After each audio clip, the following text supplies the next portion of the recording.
can see in the back, maybe, we have the fuel tank back there, if it's still there. We're just going right up the road, and I wanted to drop it off to where the boat is instead of keeping it in the pump house in my house. So then once everything comes in, I'll be able to pressure test it, make sure it's good. But I also wanted it over here so I can test fit it. That's really the main reason for me bringing it over here, because I'm still gonna have to take it to the welder to get the brackets welded back on. Got a little bit to do today, but I'm confident we can get most of it done. Welcome to today's video where we basically just got to get everything done before we lay down the deck. That means fuel tank install, rigging tubes, any other little thing, cutting holes for the fuel hoses for the fuel tank, all of that we're going to do in today's video because we've finished up the stringers. And if I haven't showed you the 86 gallon fuel tank, here it is. We've gotten the brackets welded on properly.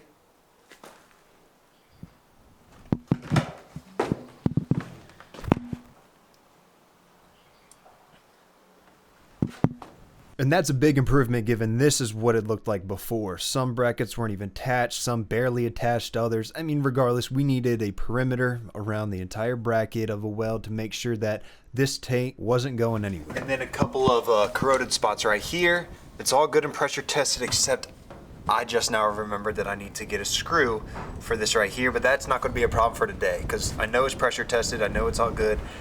I'll install it and then get that screw. I got some epoxy bilge paint because epoxy is fine over polyester, not the other way around. And this is really the only bilge paint that I could find. I don't know, maybe there's something else out there that I should have used, but this is also something that we have to do before we put the deck down, is paint the bilge and paint the fish box. Still trying to figure out whether or not I'm going to insulate that. Probably not, probably not.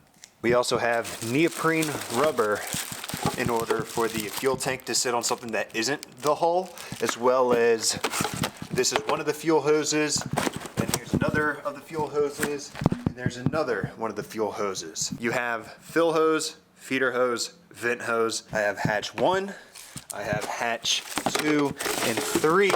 I have 5200 for the neoprene. The only thing I don't have is the fish box hatch, because that's a little bit bigger than this one, but it should be on the way.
That was good.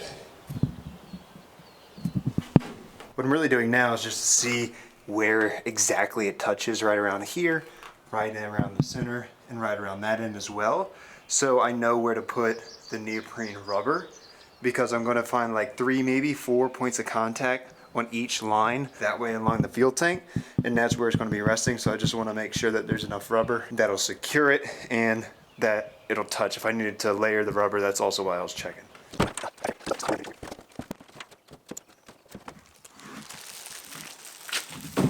Alright, so the conclusion here is that towards the stern, the fuel tank is sitting on the PVC, but not touching the sides. There's about my finger width in between the hull and the fuel tank, whereas at the front, where the hull becomes a sharper incline, it is touching the hull, but it is floating above the PVC, just about the same.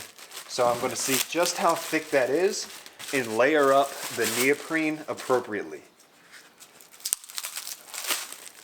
Huh. I'm not sure that this actually advertised as being adhesive on one side. That's okay.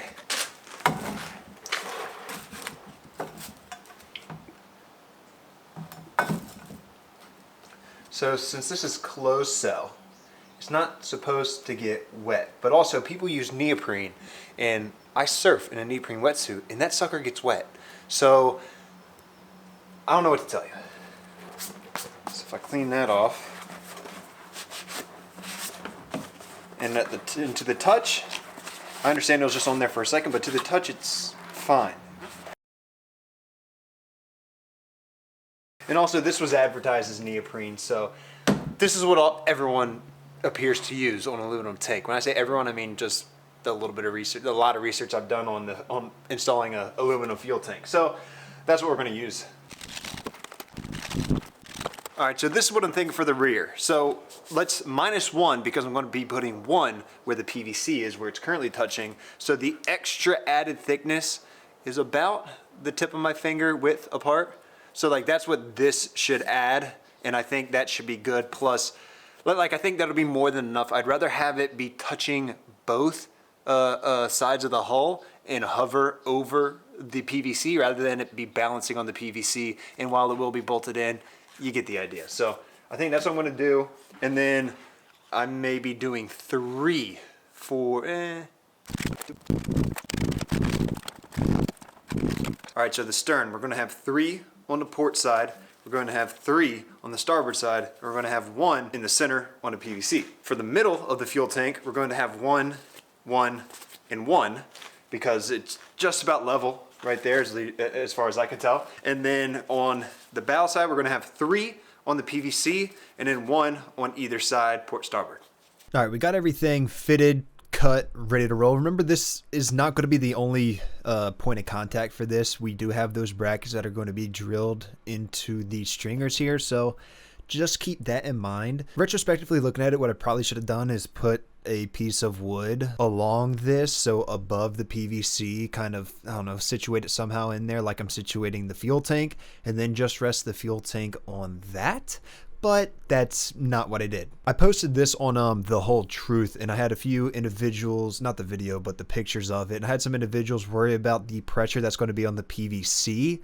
However, I'm not too worried about anything happening to the PVC cracking or anything like that, due to the simple fact that we have all of these different points of contact. We have it drilled into the stringer, so it would have to drop like a ½ inch or however much pressure it would need to take on that PVC to crack the PVC, which is actually pretty strong, especially in conjunction with the fiberglass, which is at each contact point. So again, I'm really not too concerned about the PVC cracking. All right, so here we are. We got it stuck 5200 onto the fuel tank. There's a triple layer, and then I put the single layer here just so I wouldn't have to try to guess exactly where it should go right here. Then same idea, single layer, single layer, single layer, and then single layer, triple layer. So, we should be good. That's what it looks like. Now it's time to actually install the fuel tank. Now I would recommend this to be a 2-person job, but I'm impatient, didn't care to wait for anyone to come help me, so I just did it by myself.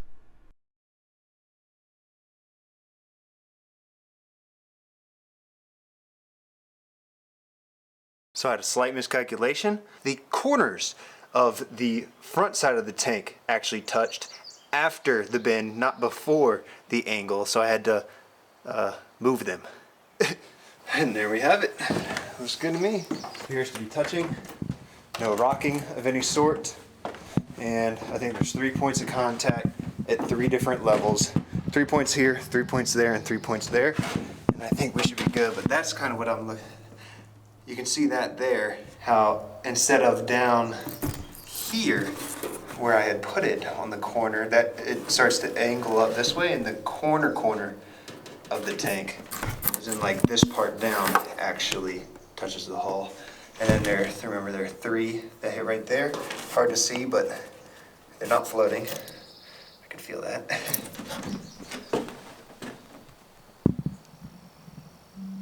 Now it's time for the final installation of the fuel tank, and that is attaching the brackets, the fuel tank, to the stringers. Now, obviously, there's quite a bit of a gap, about 1.5 inches, so the 3/4 inch thick plywood, marine grade, will do the job just fine, 2 layered on each other. Now, I'm not saying this is the best way to go about things, but...